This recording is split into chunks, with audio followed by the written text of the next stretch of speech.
Adrian N. Breitfelder, City Clerk, you are hereby directed to call a special session of the City Council to be held on Monday, April 3rd, 2023 at 6 p.m.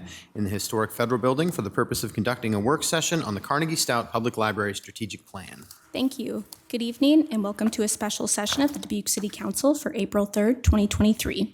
As a reminder to viewers and listeners, due to the nature of tonight's meeting topic, public input is not accepted.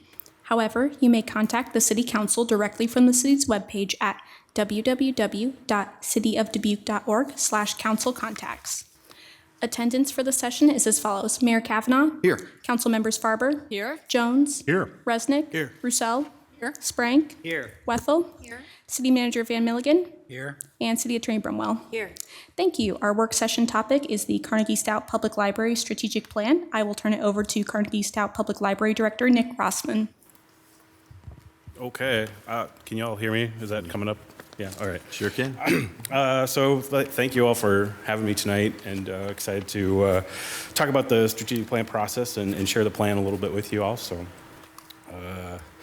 just a brief update on kind of or synopsis of our timeline. So Rethinking Libraries is the consultant that we use for the strategic planning process, and they were actually selected pre-pandemic with the work set to start in the spring of 2020, which obviously didn't happen because of COVID.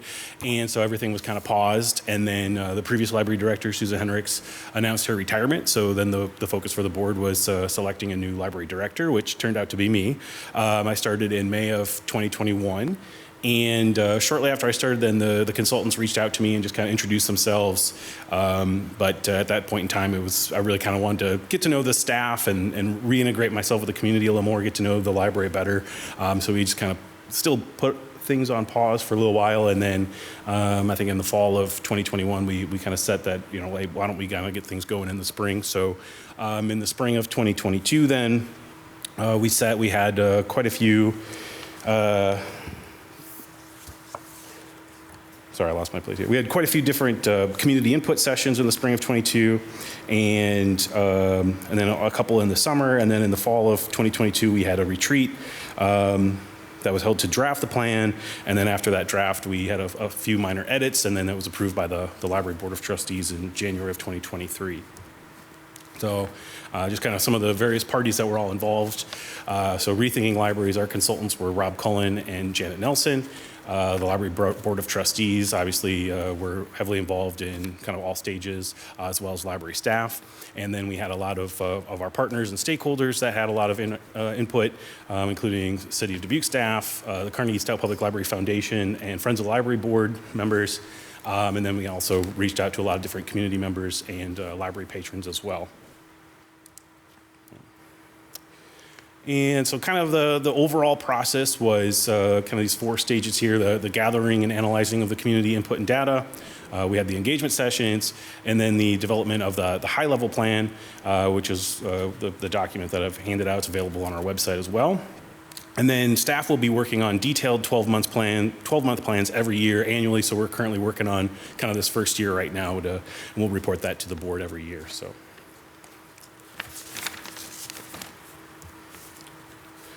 Okay, so the gathering of the input and the data, so the staff and the Board of Trustees were involved in exploring a lot of different ideas and possibilities for the library as a thriving 21st century library.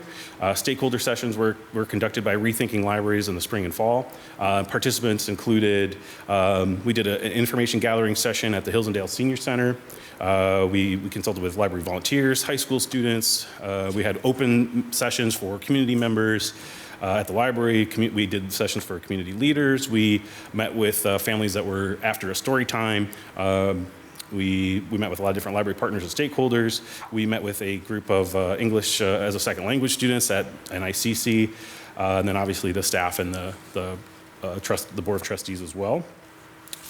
And kind of some of the work we did in a lot of these sessions, we did a lot of benchmarking, which involved exploring the ideas and possibilities for the library as a 21st century library, and having participants vote on areas that library staff and stakeholders needed to prioritize as we looked forward, as well as the demographic analysis and just kind of the collection use analysis as well. And then within the engagement sessions, We cover topics, so like current and future library operations, seeking both kind of aspirational, but also pragmatic input from staff and the library board, kind of about the building itself, staffing, library services, the facilities, marketing, community participation, library programming. These sessions that were facilitated by Rethinking Libraries, they sought input from stakeholders kind of about all these areas, in addition to more open-ended input related to the Dubuque community itself.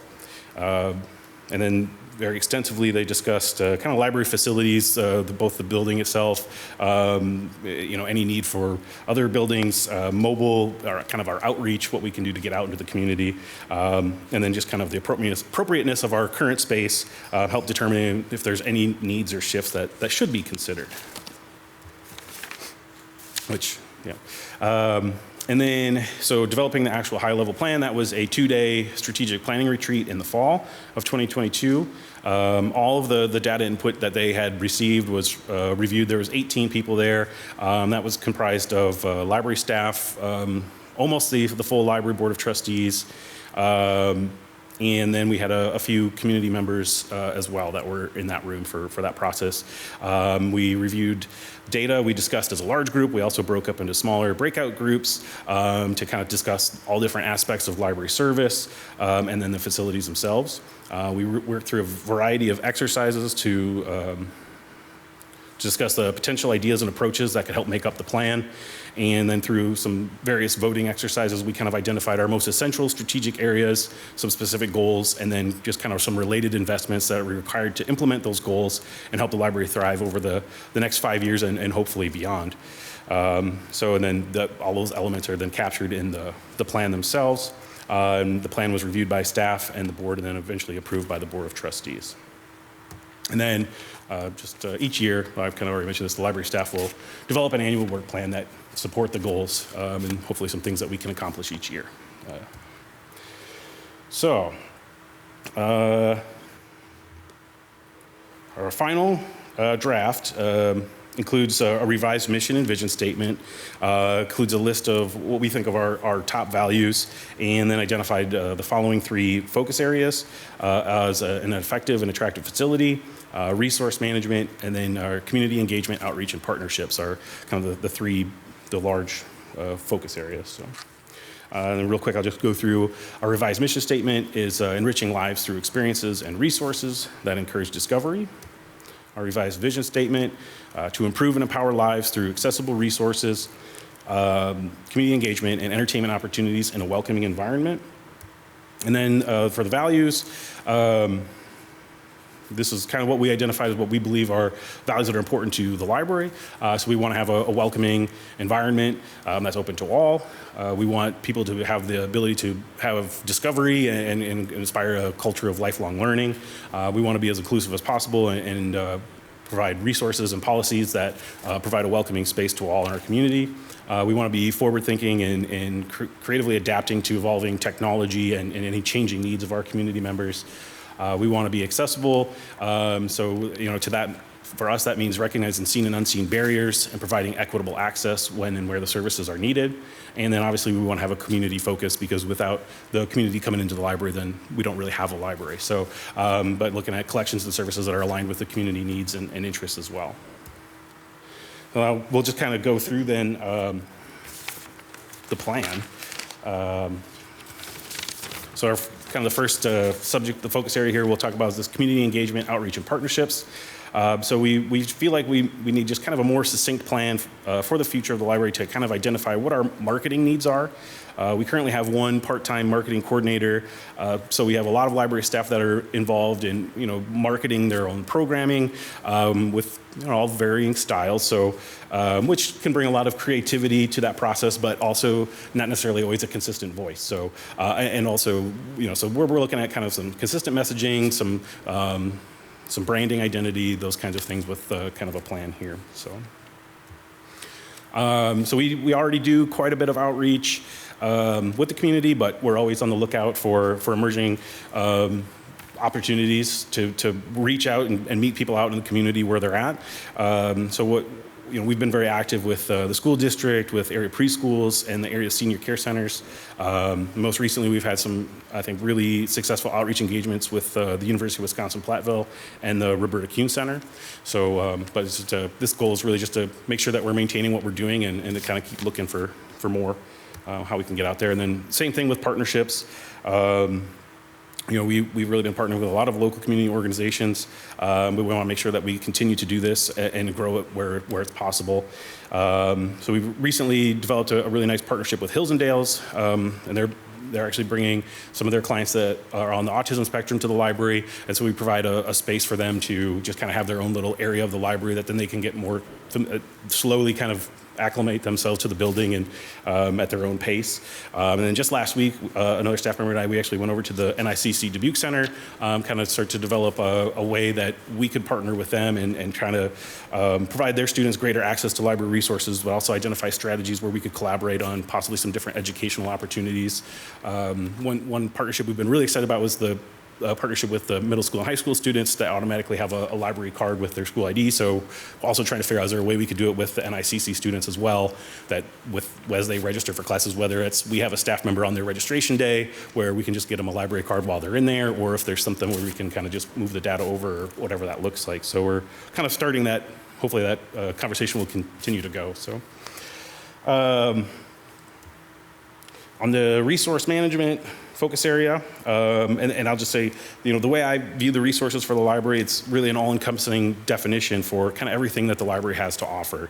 Whether the materials that we purchase that people can borrow, the library staff, any of the technology that we use to engage with the community or make available to the community for their own educational opportunities.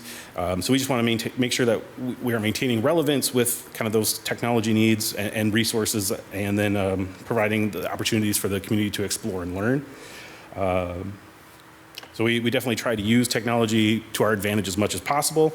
And as technology changes, then obviously the library and everybody has to adapt. But we just want to make sure that we're keeping ourselves as staff up to date with trends and emerging technologies, and making that available then to our community so that they're also able to learn and grow as those needs change. And so one of our resources I believe is our library policies. And these have to be reviewed periodically, and sometimes policies need to change. So as we're reviewing policies, we're always looking at ways that we can remove barriers for the community, but also for library staff, removing barriers for library staff and assisting the community. I'll talk about one kind of recent change to a policy that had a positive impact on removing a barrier, maybe not, but essentially we changed our circulation policy. So it was before you could only renew an item one time. We've now changed it to two. What we found was we were getting a lot of requests from the community. So then staff were having to kind of bend over backwards because of the system limitations. Said no, you can only have one checkout. So then they were checking it in and checking it back out, which was a lot more steps, or checking it out to a library card of somebody in their family, just so they could keep that item. And sometimes it's just the week your items due, you just can't get to the library, or your kid really wants to keep reading it, or some people are just slow readers, myself included.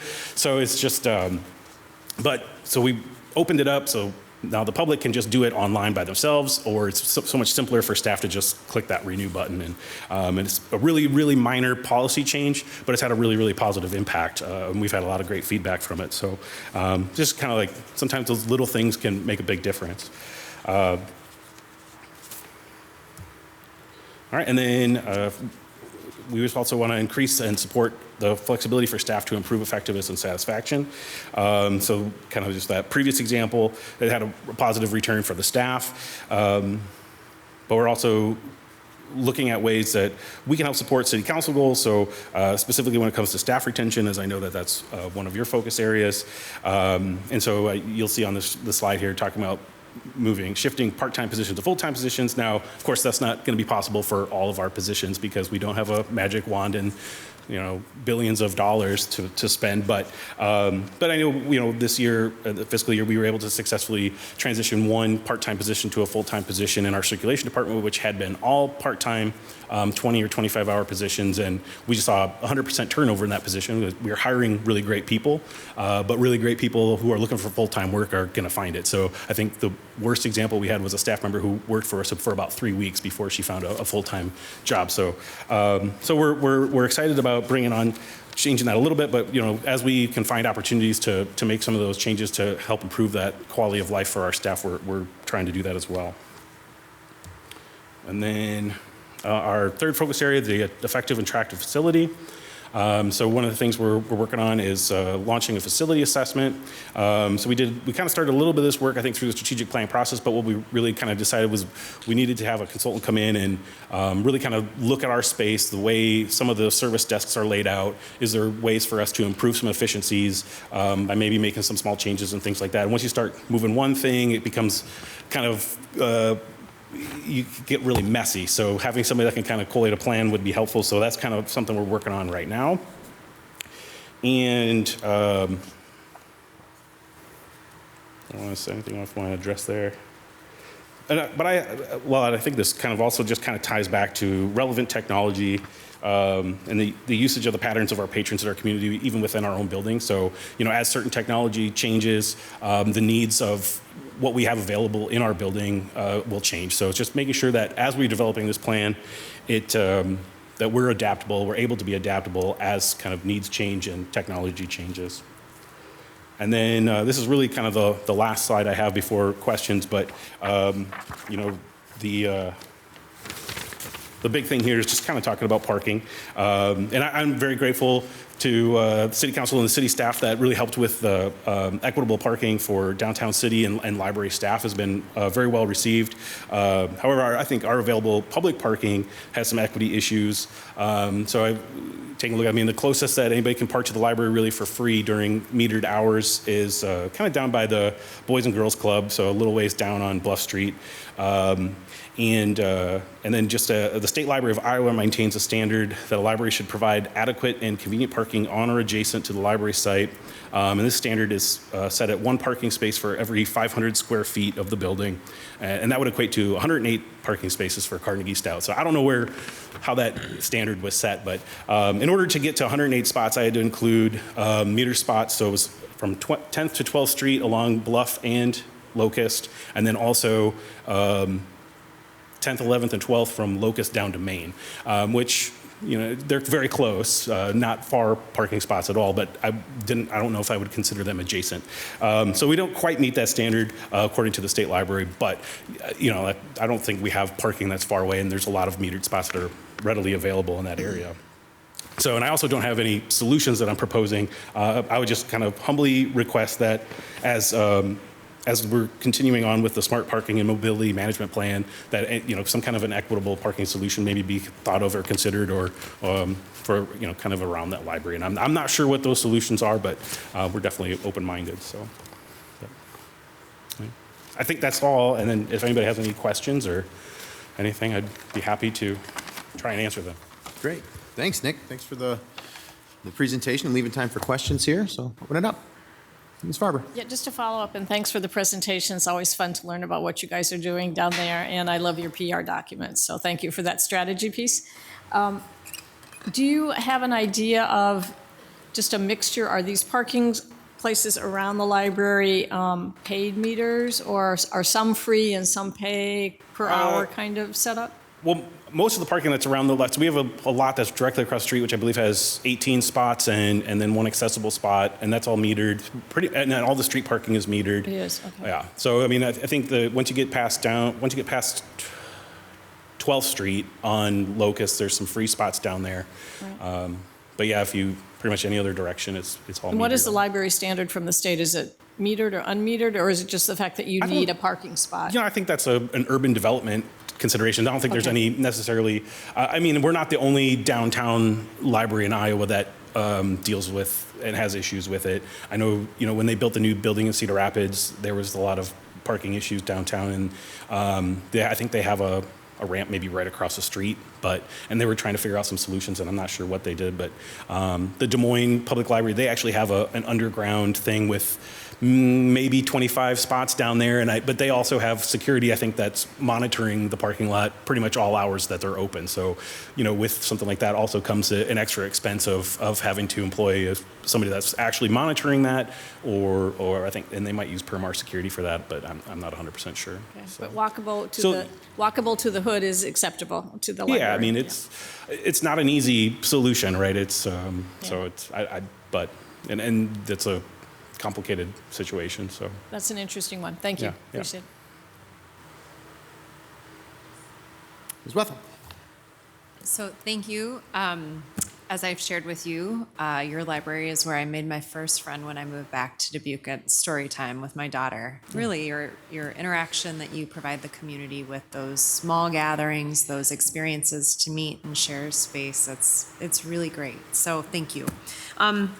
Back to the parking question.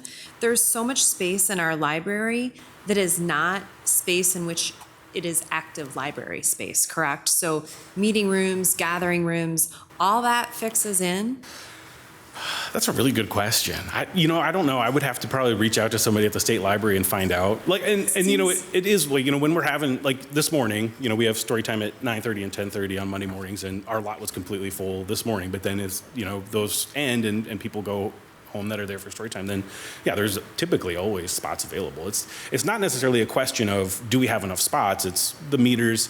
What is, if somebody's in the library and forgets to plug their meter and then they come out, they have a $10 ticket, then it's just kind of what's that experience like for them overall. So, but not that Well, the Locust Street ramp is 4 blocks, 3 blocks. Yeah. And like I said, there's a lot of parking that's not far. Yeah. But depending on where you're used to living, 4 blocks is either a really long way or nothing at all. So that's a kind of a subjective position, I suppose. But yeah. Yeah, it just seems to me in that square footage calculation that we're having to compensate parking spaces for a lot of square footage that has no library access on a daily basis for folks because it's more meeting room ready. Right. And their standard is, it's one of, there's, when we're applying for our accreditation, they have, here's 27 standards that must be met. The parking is one of, probably 50 or 60 electives that we need to get to 35 or so. So it's not something that, if we don't get this addressed immediately, we're going to lose accreditation or something like that. It's just, that's kind of what their standard is. And it's something for us to, here's the pie in the sky idea of this would be the best parking situation possible. So that's, I guess is that, Thanks for bringing it to our attention. Yeah. Thank you. Mr. Resnick. Thank you. So again, we're on parking, and it's a question for Mr. Van Milligan as well, perhaps. And that is, we have a smart parking options maybe coming. And I noticed that in Nashville, they have a validation system for the first 90 minutes is free if you get it validated, but they have a ticket that they can validate and those type of things. And I didn't know if there's some what are the options that are coming out of our smart parking possibilities, and not that it's a sure thing, which is, are there possibilities that we can do something with our smart parking options? I would suggest there's possibilities, but we know so little about what we're going to issue a request for proposals and ask firms to tell us what what options they can provide us and customer convenience and the rest of it. So I'm sure there's options. Okay, so it's on the horizon. Right. Perhaps. All right, thank you very much. Thank you, Mr. Mayor. Nick, when was the last strategic plan done? I think it expired in 2019 or 2020. So it was probably in 2013, 2014, 2015, somewhere in that range. And I think, originally they were going to start in the spring of 2020 because it was needed to be done. And then, COVID kind of delayed everything. So it'd been quite a few years. So it's nice to have this process finally through, and we can focus again on some goals that are set. Try and get some of the stuff accomplished. Yeah, absolutely. Sure. Yeah. Well, and it seems, I definitely appreciate the process. You definitely had some really good community feedback. It was very detailed. You asked, it seems, the right stakeholders to really have to go through this whole process. And I think the goals, I mean, they make sense to me based on, what I know about the library as somebody who uses it and, kind of what we see from a budgetary standpoint. It seems to really look like this is really in line with what the direction you've kind of been pointing anyway, so that's good to see. I really like the focus of the community partnerships, especially the non-traditional ideas that you have. When you think of libraries and schools, there's kind of a natural partnership right there. But when you think about how this could fit with all the other community organizations that you maybe haven't worked with before, I appreciate that you're looking in that direction because, like a lot of other city services, you provide more services than what you traditionally were built for. We think of that, we talk a lot about, police and fire, for example, providing lots of services they haven't traditionally had to provide, but the library is the same way. There's a lot of different things that you do. You keep in touch with technology and the way that moves so fast, and you get more people in there doing new things, and it's really actually very helpful to look outside of where you're at and figure out who else can we work with to get these things done. So I appreciate that focus very much. Yeah. Well, thank you very much for bringing this to our attention and for spending a little more time with us. I know you talked about this at the budget session, but we appreciate the fact that you've given us this overview and have a little bit more to go on, put some things on our radar for us. So thanks a lot. Thank you very much for having me. Yeah, you bet. Appreciate it. All right, well, there being no further business in the work session, we are adjourned.